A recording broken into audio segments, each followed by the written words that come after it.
I stand before you today not only as a chairperson of the Indonesian Labor Law Consultant Association, or ILCA, but also as an advocate for justice and human rights, and also as a Muslim whose brothers and sisters are being put into unimaginable suffering by the Zionists. I extend my warmth greeting to His Excellency, Mr. Zuhair Al-Shun, the Palestinian ambassador in Indonesia, and express my gratitude for accepting our request for a meeting. His Excellency, Mr. Ambassador, I want to share my deep disappointment, actually, with many leaders around the world, especially those in Islamic countries, whose exhibit double standard, in our opinion, when it's come to addressing the dire reality in Palestine. Saudi Arabia, for example, starting to normalize their relationship with Israel in 2023. This is very sad, because in the past, the country has been vocal against the action of Israel. And considering the current circumstances, the move is both tone deaf and morally wrong in Islam, in our opinion. Let us call this conflict what is truly is a massacre. Neither refugee camp, nor hospital, or even school can provide shelter anymore as the indiscriminate assault continue. In the recent UNRWA report, there is already 1.7 million of Palestinian displaced, that is 75% of the population. More than 30,000 lives that we should not forget have lost. More than 88 journalists killed while covering the conflict, trying to get the world out there. The denial of basic rights, including the right to work, freedom of movement, and access to essential services, only exacerbates the already dire humanitarian situation in the occupied Palestinian territories. Many countries have also defunded UNRWA, putting more restraint on the organization function. On top of that, these humanitarian aid convoys are likely to be stopped from being blocked by Israeli settlers and Zionists. For this action, I believe it is not enough for the Indonesian government to only condemn Israel.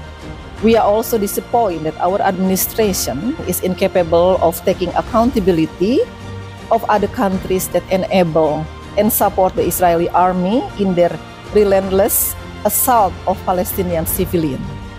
It is not enough to offer mere word of condemnation. In fact, I think Indonesia should do more than just sending food or humanitarian aid. I believe that Indonesia should take concrete action, such as economic and trade sanctions against these countries are also necessary as a form of protest. We believe that Indonesia can do that against United States or other. I hope Indonesia will ratify the article of genocide so that in future Indonesia can imitate and follow South Africa to speak out loud about humanity and justice in international. Furthermore, I would like to also share our profound disappointment with mainstream media outlets that fail to report the truth about the massacre in Palestine. The bias and often distort coverage of this event perpetuates misinformation and has negative ramifications for Muslims around the world. The New York Times, for example, has proven that among more than 1,000 articles covering the occupation are disproportionately frame Israel occupation as their right to defend and heavily frame Israel as a victim, more than a report the Palestinian casualties. As a professional organization, we, Indonesia Labor Law Consultant Association, we cannot stand still watching all this disrespect toward international law and violation against human rights, while ILCA, we, has no political power.